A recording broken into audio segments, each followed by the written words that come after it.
video, we'll be looking at the diagrams 7 through 14 of the Topical Review Book Company's Living Environment Core Curriculum Workbook, 2nd edition. Diagram 7, Mitotic Cell Division in Asexual Reproduction. In this diagram, a single-celled organism, such as a paramecium, is undergoing asexual reproduction.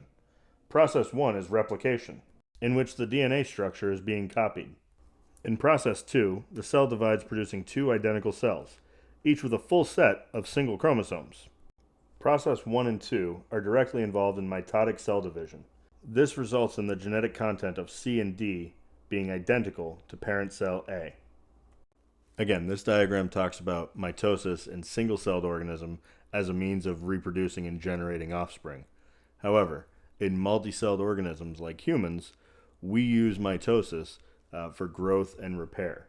Immediately after fertilization, when the sperm fertilizes the egg and the zygote is formed, that zygote will start to undergo mitosis.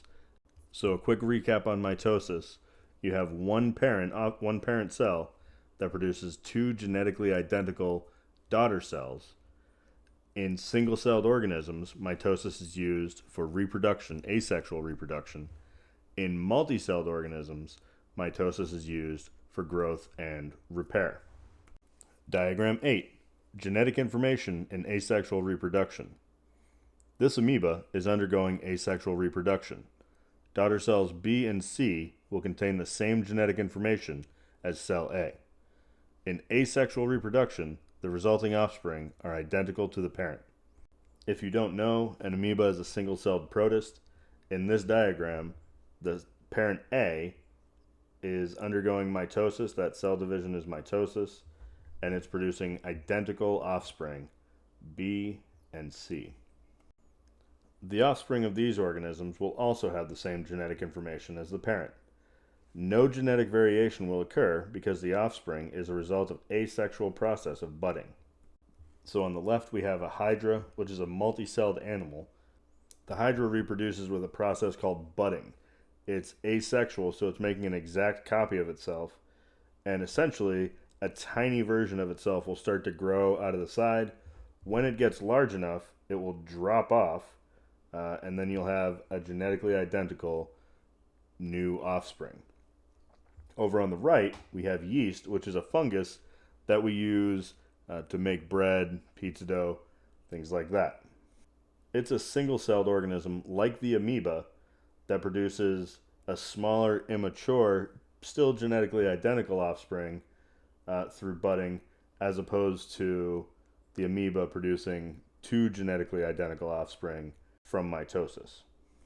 Diagram 9, Meiosis and Genetic Information. During the process of meiosis, sperm, structure 1, and egg cell, structure 2, are produced with half the genetic information of the parent cells. During fertilization, process A, genetic information from sperm and egg combine and provide a full set of genetic instructions in the resulting cell, structure 3. This cell undergoes mitosis, process B, in order to grow and develop into a complete organism. So filling in the gaps here, structure 3 is going to be a zygote, and structure 4 will be a blastocyte, but we don't really need to know that. We can just assume that it'll continue to divide and to grow into an embryo and then a fetus. Let's look at the processes now. Process A is fertilization. Fertilization occurs when the sperm and the egg fuse, forming a cell with a complete chromosome set for the organism. Within 24 hours, the zygote, formed by process A, fertilization, will begin to go through process B, which is mitosis. Again, in this instance, mitosis is not used for asexual reproduction, but it's used for growth and repair in multi-celled organisms like this. So let's talk about the genetic information within these cells. Starting with the sperm and egg, they're what we call haploid. Haploid, represented by the letter N, means that the cell has half the number of chromosomes for the species. So the sperm and egg are both considered haploid. They combine and form a diploid, represented by a 2N, zygote. And then that zygote, as it undergoes mitosis, every cell after the zygote will be 2N or diploid. For the definition, diploid, represented by 2N, is a cell that contains a complete set of chromosomes for the species. So diploid has all of the chromosomes, haploid has half of the chromosomes of a species. Diagram 10. Chromosome crossing over. The diagram represents the process of crossing over, which occurs during meiosis.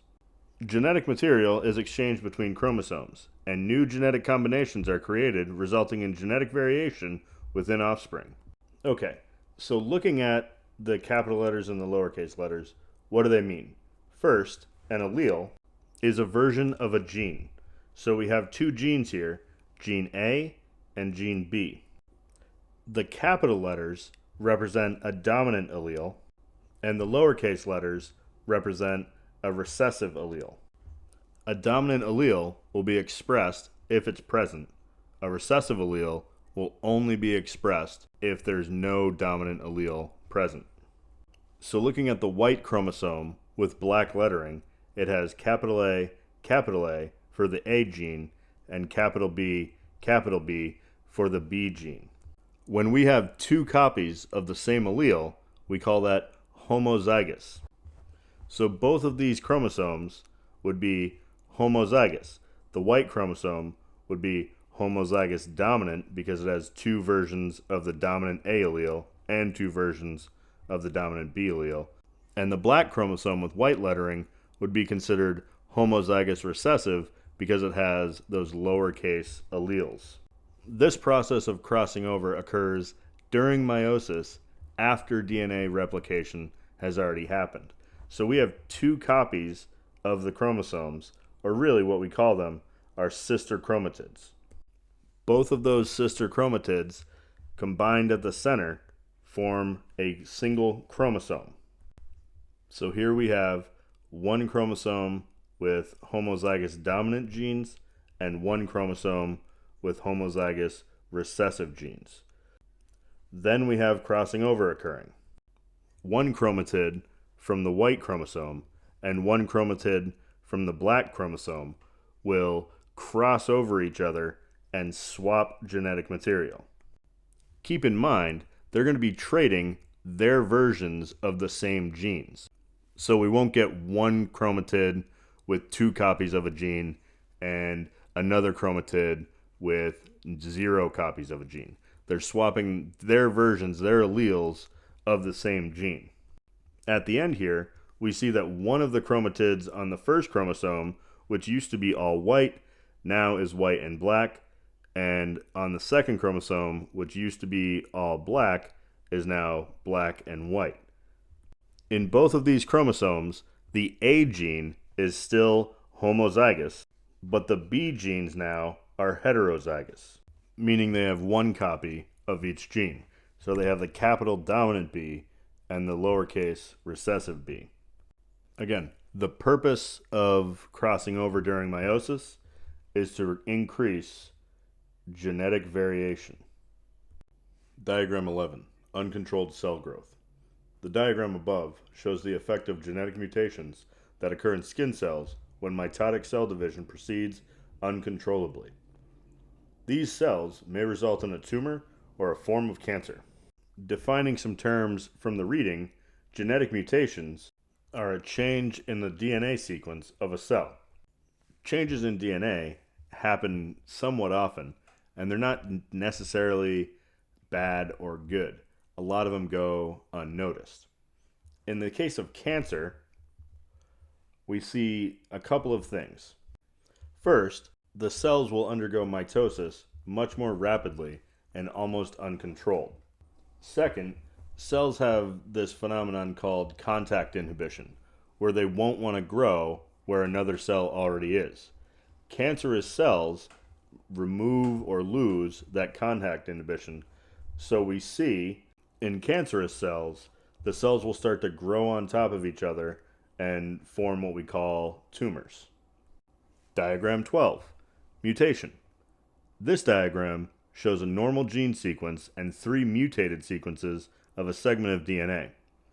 Mutation A is deletion, where the first A in the normal sequence has been deleted.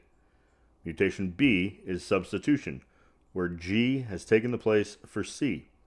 Mutation C is addition, where a G has been inserted between the two T's. So looking more closely at the diagram, we see mutation A is that deletion, where it should be CAT. This A has been removed, and now the sequence goes CTT instead of CATT. This deletion can affect what amino acid is coded for in this segment of the gene. Each 3 letters in the DNA sequence is called a DNA triplet. Those DNA triplets, when they're transcribed into RNA, will be an RNA codon. Each RNA codon codes for a specific amino acid, and the amino acid sequence will affect the shape of the protein, which affects the function of the protein that's coded for in a specific gene.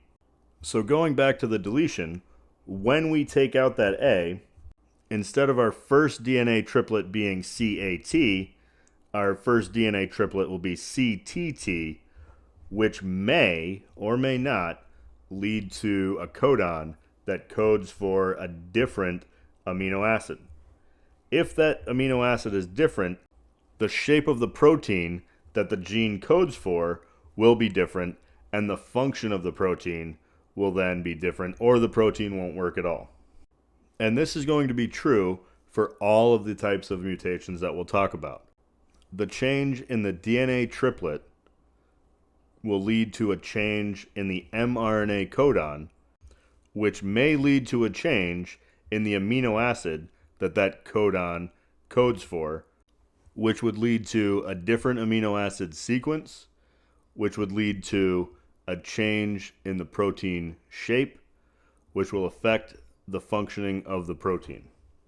Back to mutation B, where we have a substitution mutation, where the first molecular base in the normal sequence, C, is changed to a G.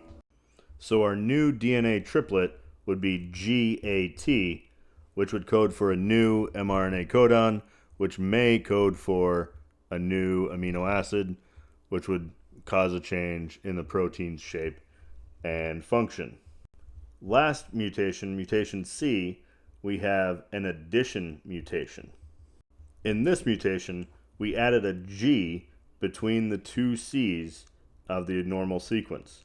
So our 2 first triplets are CAT, which is normal, and then GTA instead of TAG. Diagram 13, genetic engineering. The process of genetic engineering is represented by this diagram. Enzymes are used to cut open a ring of bacterial DNA, as well as to cut out an insulin gene from human DNA. The human insulin gene is inserted into the bacterial DNA, resulting in a new genetic combination. This newly combined bacterial DNA will now produce human insulin. The bacterial DNA plasmid, this ring of bacteria, is going to be cut at a certain point with a restriction enzyme. The human insulin gene will be cut at the same point with the restriction enzyme. That will allow the human gene to match up with the opened up DNA plasmid and be inserted. Now we see the human insulin gene, this spiky part, as part of the bacterial plasmid now. As that bacterial plasmid goes through the normal process of protein synthesis, it will start to make human insulin. This reduced costs for insulin for diabetic patients, and it's also much safer than using insulin from other organisms. Diagram 14, DNA and the expression of genetic traits. The sequence in this diagram represents the relationship between DNA and the expression of a genetic trait. DNA code provides the template that determines the order of linked amino acids. Specific sequences of amino acids build proteins that have specific shapes and functions that are expressed as a trait. And that will wrap up this video.